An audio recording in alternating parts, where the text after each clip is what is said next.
전에 사건이 이슈가 된 적이 있었는데요. 한 외국인이 편의점 테이블에 노트북을 놓고 왔는데 나중에 보니까 노트북이 없어졌더라. 그래서 외국인이 한국은 남의 물건 손 안 대는 줄 알았는데 손 대더라. 뭐 그런데 댓글을 달기를 어떤 사람이 아마도 중국인이 가져갔을 것이다. 뭐 이런 얘기를 했는데요. 어쨌든 핵심은 가끔은 양심을 버리는 사람이 있다는 겁니다. 여러분, 과연 우리나라 사람들이 양심이 남달라서 물건을 가져가지 않는 것입니까? 제가 보기에는 우리나라에 CCTV가 너무 많아가지고 다 잡히기 때문에 검거율이 거의 100%에 가깝기 때문에 가져가지 않는 것이 아닐까라고 생각합니다. 양심이 정말 특출나다면 목욕탕에 수건이 없어지지 않아야 되잖아요. 근데 없어지거든요. 그리고 남의 밭에서 작물을 몰래 따가는 일들이 종종 발생합니다. 저번에도 뉴스를 보니까 어떤 가게에서 이렇게 식사를 하면서 조끼를 입고 식사를 하라고 할머니 조끼를 갖다 놨대요. 할머니 김장 조끼를. 그런데 그 김장 조끼를 사람들이 다 입고 가버려가지고 너무 많이 없어져가지고 계속 사다 놓는다. 뭐 그런 얘기를 제가 보게 되었습니다.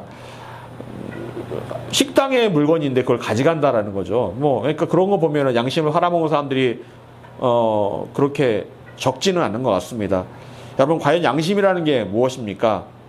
내 안에 존재하는 어떤 선한 기준이라고 말할 수가 있을 것 같습니다. 옛날에 우리나라에는요, 버스 안에, 지하철에 소매치기가 정말 많았습니다. 정말 많았어요. 근데 어느 순간 소매치기가 없어졌습니다.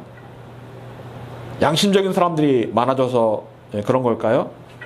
이제는 소매치기가 사라진 대신 온갖 온라인 사기꾼들이 판을 치고 있는 그런 시대가 되었습니다. 이제 시대가 바뀐 거죠. 오늘 본문 16절을 같이 한번 읽어보겠습니다. 16절 말씀 같이 읽겠습니다. 자, 시작. 선한 양심을 가지라. 이는 그리스도 안에 있는 너희의 선행을 욕하는 자들로 그 비방하는 일에 부끄러움을 당하게 하려 합니다. 아멘. 자, 이게 보니까 선한 양심을 가지라 라고 말씀을 하고 있습니다. 선한 양심을 가지라. 여러분, 양심에도 그냥 양심이 있고 선한 양심이 있다라고 그렇게 베드로 사도는 이야기하고 있습니다. 일반적으로 우리는 세상에서 양심을 가지고 살아가라는 그런 요구를 받습니다. 법규를 지키고 누군가에게 거짓말하지 않고 뭐 이런 것들이 일반적인 양심이겠죠. 그런데 그런 양심을 말하는 것이 아니라 선한 양심이다라고 한다면 뭔가 다른 의미가 있을 것입니다. 여러분, 예수님께서 말씀하시기를 선한 분은 딱 한 분이다라고 말씀하십니다. 누굴까요? 하나님께서 선한 분이다라고 말씀을 하고 있습니다.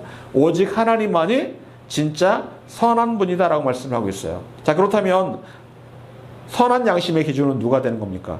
하나님이 되시는 거죠. 하나님이 판단하시겠다는 겁니다. 따라서 선한 양심을 가지라라는 말의 의미는 무엇입니까? 하나님의 뜻에, 하나님의 기준에 맞춰 살아야 된다는 겁니다. 하나님의 뜻, 하나님의 기준에 맞춰서 선한 것이 진짜 선한 거다라는 거죠.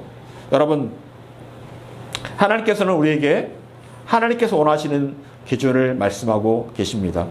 출애굽을 한 이스라엘 백성들은 광야에서 무엇을 먹고 살아야 했습니까? 만나를 먹고 살아야 했습니다. 자, 그런데 만나를 먹는 원칙이 있습니다. 어떻게 만나를 주워서 먹는 겁니까? 하루에 한 번씩만, 하루에 하루 먹을 양식만 그렇게 주워다 먹으면 되는 거예요. 그런데 사람은 어떤 마음이 있습니까?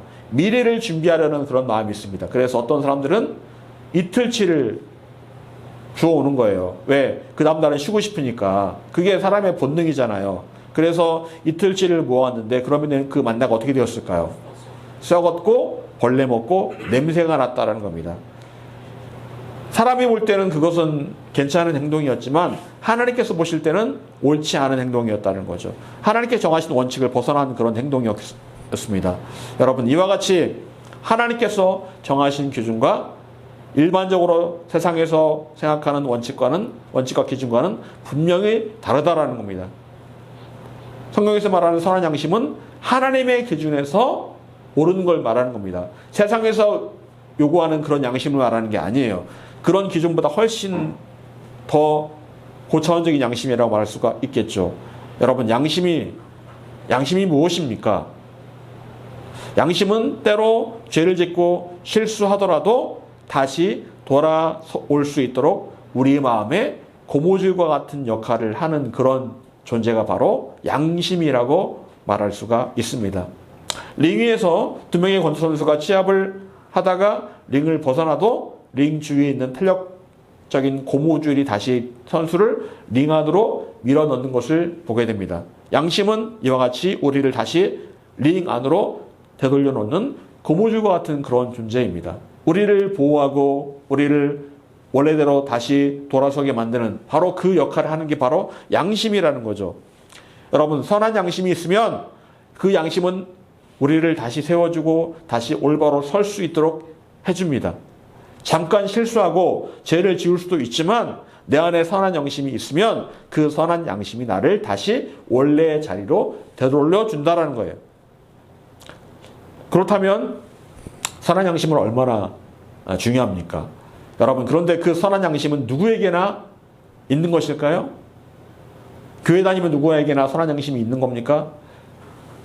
선한 양심은 예수님의 보혈을 경험한 사람에게만 주어지게 되어 있습니다.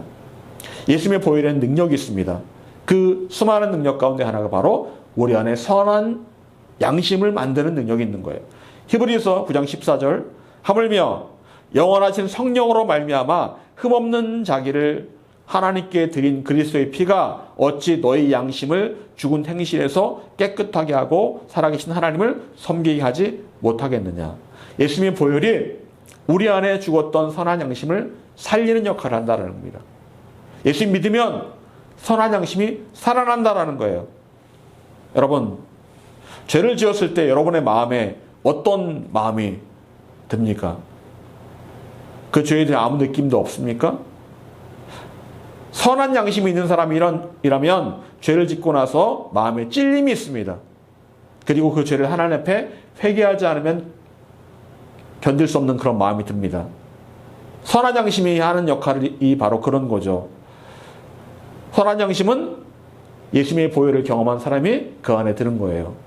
여러분, 하지만 반대로 한때 예수님을 잘 믿었지만 나중에 마음대로 죄를 짓고 사는 사람들이 있습니다. 가끔씩 TV를 보게 되면 타락한 목회자 이야기가 나옵니다. 차마 입에 담기 어려운 그런 죄를 지은 사람들의 이야기를 듣게 됩니다. 어떻게 목사라는 사람들이 어떻게 저런 짓을 할 수 있을까 싶은 그런 이야기를 많이 듣습니다. 어떻게 된 걸까요? 아마도 처음에는 죄를 지었을 때 그 안에 선한 양심이 활동을 했을 겁니다. 그래서 다시 하나님 앞에 나아갈 수 있도록, 다시 회개할 수 있도록 그렇게 마음을 자꾸만 이렇게 독려를 했을 겁니다. 그런데 몇 번 그런 양심이 활동을 하다가 그 양심의 소리를 무시하게 되면 어떤 일이 벌어지게 됩니까? 그 양심이 화해를 맞게 된 거예요. 이스라엘 민족이 출애굽할 당시에 애굽에는 바로가 있었습니다. 그런데 바로가 10가지의 재앙이 애굽 땅에 내리는 것을 보았음에도 불구하고 그 마음이 강팍했다라고 말씀하고 있습니다. 완악했다라고 말씀하고 있어요. 왜 그렇게 된 걸까요? 화해를 맞았기 때문에, 양심에 화해를 맞았기 때문에 그런 일이 벌어지게 된 겁니다. 그런데 크리스찬 가운데서도 그런 양심에 화해를 맞은 사람들이 가끔 있다라는 겁니다. 왜? 계속해서 그 양심의 소리를 거부했기 때문에 양심에 화해를 맞게 되더라는 거죠. 극악무도한 죄를 지은 사람, 대체로 보면 사이코패스인 경우가 많습니다. 그런데 그 사이코패스가 조사를 해보면 어떤 결과가 나옵니까? 뭔가 그 양심에 뭔가 고장이 났다라는 거예요. 고장이 났기 때문에 그런 일을 아무렇지 않게 벌이게 된다라는 거죠. 다른 사람의 고통이나 아픔에 공감하지 못하는 사이코패스가 된다라는 겁니다. 여러분, 하나님께서는 우리 계속해서 말씀하십니다. 말씀을 통해서, 설교를 통해서, 기도 가운데 말씀하십니다. 들으라고 말씀하시는 거예요. 들으라고 말씀하시는 겁니다. 그런데 우리가 듣기를 거부하고 내 마음대로 하고자 한다면 결국 우리의 양심은 화인을 맞게 되고 나중에는 아무 소리도 들을 수 없게 됩니다. 여러분, 우리는 선한 양심을 품고 살아가야 합니다. 선한 양심은 나를 지켜주는 보호막이고 방패가 됩니다. 그래서 베드로 사도는 선한 양심을 가지라라고 말씀을 하고 있어요. 여러분, 그렇다면 우리는 어떻게 이 선한 양심을 갖고 살아갈 수가 있을까요? 어떻게 선한 양심이 내 안에서 떠나지 않게 할 수 있을까요? 첫 번째, 하나님 앞에 변명하지 않고 즉시 회개할 때 선한 양심을 얻을 수가 있습니다. 여러분, 인간의 기본적인 욕구 가운데 하나는 아주 무서운 본능이 하나 있는데 그건 바로 변명하는 겁니다. 죄를 지었을 때 변명하는 거예요. 누군가로부터 지적을 받았을 때 대체로 보이는 반응은 변명하는 겁니다. 다른 어떤 핑계를 댑니다. 여러분, 어린아이를 보면 알 수가 있습니다. 어린아이에게 어떤 잘못을 지적하면 아이가 어떤 반응을 보일까요? 처음 보이는 반응이 잘못했습니다. 제가 잘못했습니다. 용서해 주세요. 라는 그런 반응일까요? 아이의 첫 번째 반응은요, 대체로 변명을 하는 겁니다. 핑계를 대요. 남 탓을 한다든지 어떤 다른 환경 탓을 합니다. 누구 때문에, 누가 그래서 그렇게 변명을 하는 경우가 대부분입니다. 여러분, 이런 모습은 아담과 하와에게서도 그대로 드러납니다. 하나님께서 선악과를 따먹은 것을 지적을 하자 아담의 반응은 어땠습니까? 잘못했습니다. 이거였을까요? 예, 하나님께서 저에게 만들어주신 하와가 먹으라고 해서 먹었습니다. 첫 번째 보인 반응은 하와 탓을 하는 거였어요. 그것도 하나님께서 만들어주신 아내였던 하와가 문제라는 겁니다. 여러분, 하와는 어떤 얘기를 할까요? 네, 뱀 탓을 합니다. 뱀이 먹으라고 해가지고. 뱀한테 물어보면 뭐라고 했을까요? 내 탓이. 여러분, 각자가 이렇게 다 남 탓을 합니다. 이게 인간의 본능이에요. 왜? 사람에게는 방어 기제가 있기 때문에 그래요. 내가 공격받는다고 생각하면 방어 기제가 있기 때문에 자꾸만 뭔가 환경 탓을 하고 남 탓을 합니다. 여러분, 이것이 인간의 죄된 본성입니다. 누구든지 책임 추궁을 받으면 남 탓이나 환경 탓을 합니다. 내 잘못은 아니라는 거예요. 하지만 여러분, 우리는 하나님 앞에 늘 솔직해야 합니다. 나의 잘못과 죄를 정당하지 않아야 합니다. 있는 그대로 솔직하게 털어놓을 수 있어야 합니다. 다윗은 밧세바와 간음죄를 짓고 나단 선지자의 죄에 대한 지적을 받습니다. 자, 그때 어떤 반응을 보였을까요? 다윗의 반응, 즉시로 자기의 죄를 인정하고 회개했다라는 겁니다. 여러분, 다윗은요, 완벽한 사람이 아니었습니다. 하지만 다윗의 위대한 점은 그는 하나님 앞에 즉시로 돌아가기를 늘 갈망했던 사람이었다는 거죠. 여러분, 우리는 죄를 정당화하지 않고 변명하지 않아야 합니다. 어떤 문제가 발생했을 때 맨 먼저 우리가 생각해야 될 것은 이 어떤 문제의 원인이 나에게 있지는 않은가? 라고 생각해야 됩니다. 그런데 우리는 기본적으로 어떤 문제가 발생하면 그 문제의 근원을 내가 아닌 다른 누군가에게 찾기를 원한다라는 거예요. 어떤 다른 것에서 그 문제의 핵심을 찾기를 원한다라는 겁니다. 먼저는 나 자신을 돌아봐야 된다라는 거죠.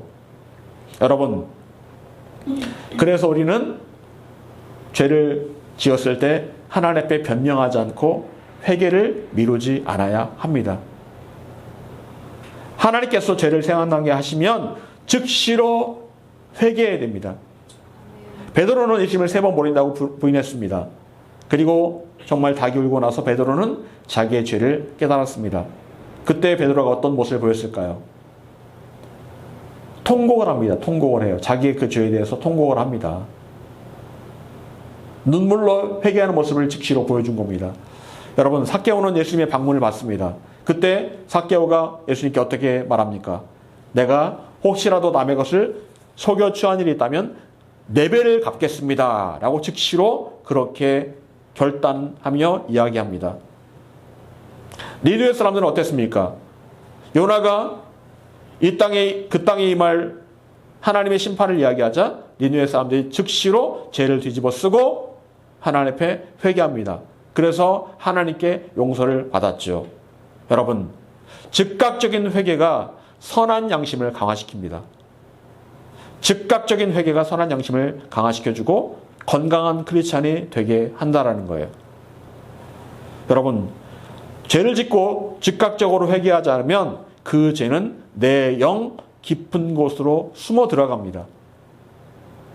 그리고 내 영 깊은 곳에서 뿌리를 받고 모습을 쉽게 드러내지 않은 채 나의 삶의 밑바닥에서 나를 조종하고 괴롭힙니다.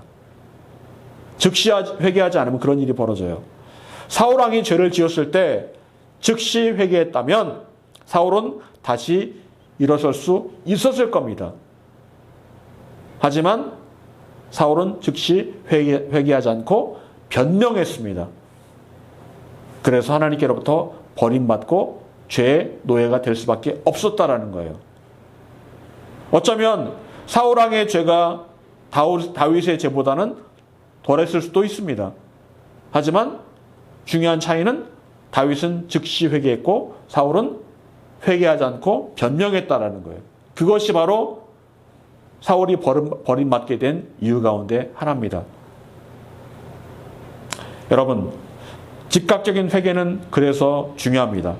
죄는 오래 가지고 있으면 안 됩니다. 예수님의 보혈을 의지해서 즉시로 그 죄를 하나님 앞에 낱낱이 아뢰 수 있어야 합니다. 그리고 어떤 죄든지 변명하지 않아야 돼요.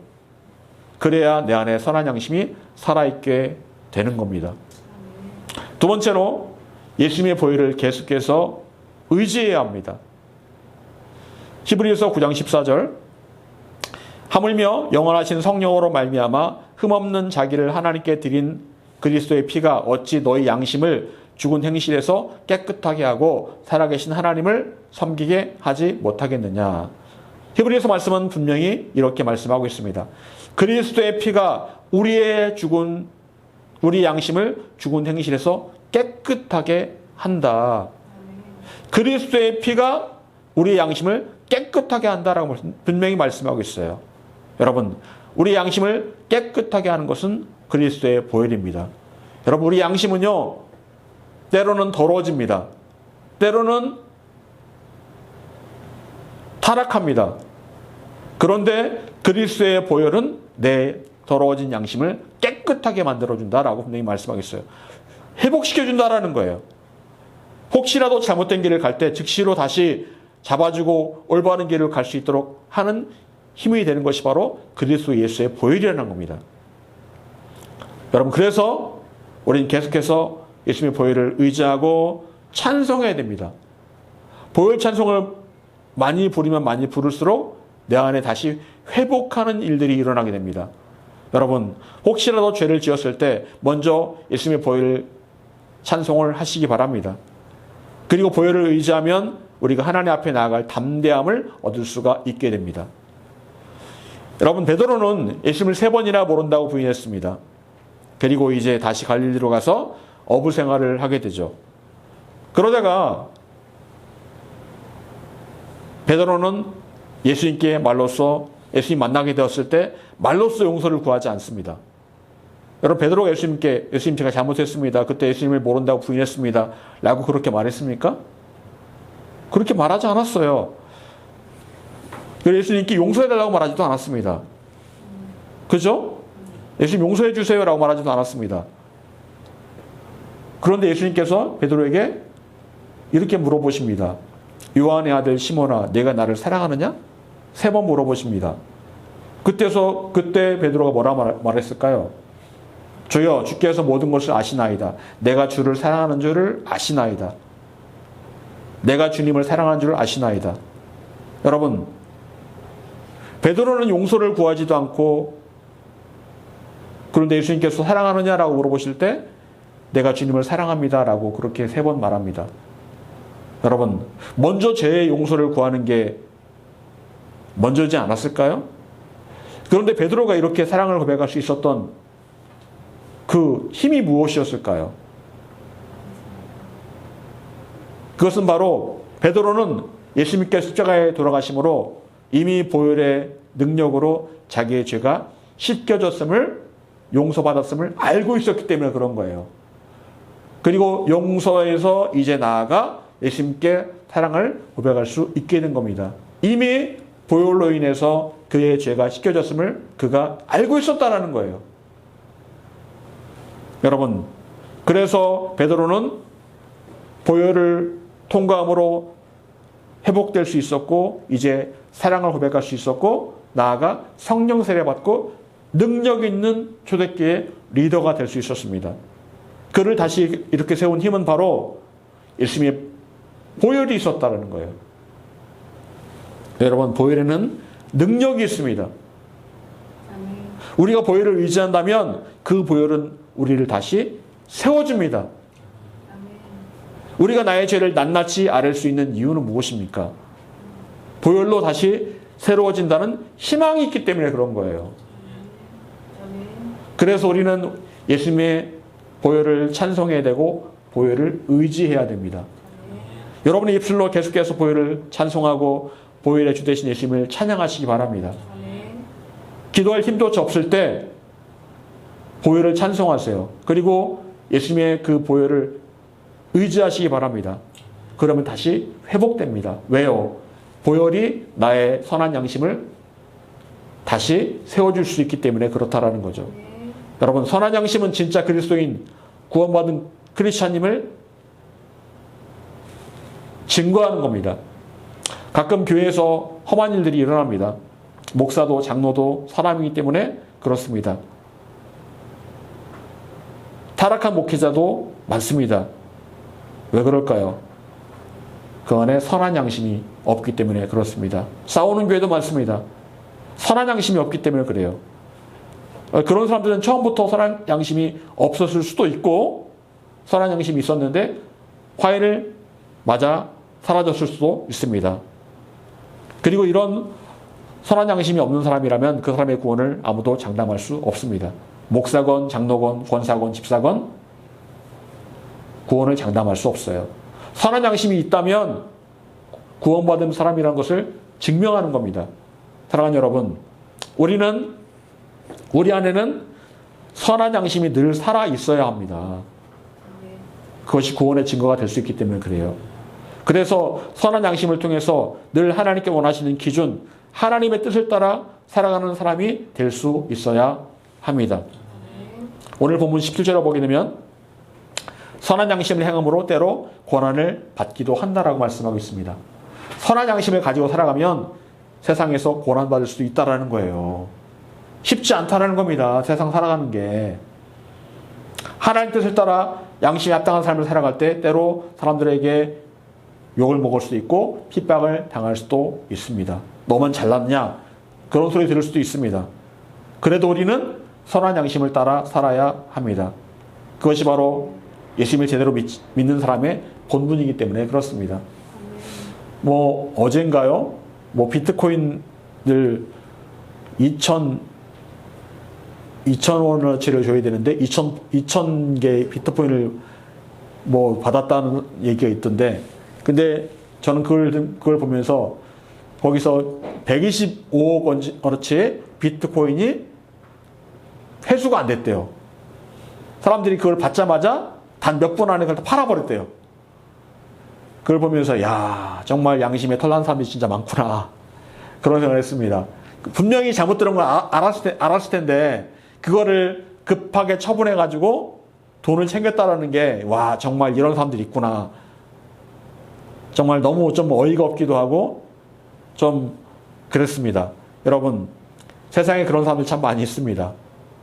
여러분, 우리는 선한 양심을 따라 살아야 합니다. 여러분 안에는 선한 양심이 있습니까? 선한 양심이 있습니까? 여러분의 삶을 늘 제자리로 옮겨놓는 그 선한 양심이 있습니까? 여러분 안에 선한 양심이 있도록 간구할 때 하나님께서 여러분 안에 선한 양심을 더욱 강하게 만들어 주실 것입니다. 바라기는 저와 여러분 모두가 선한 양심으로 무장한 그리스도의 군사 될 수 있기를 간절히 축원합니다.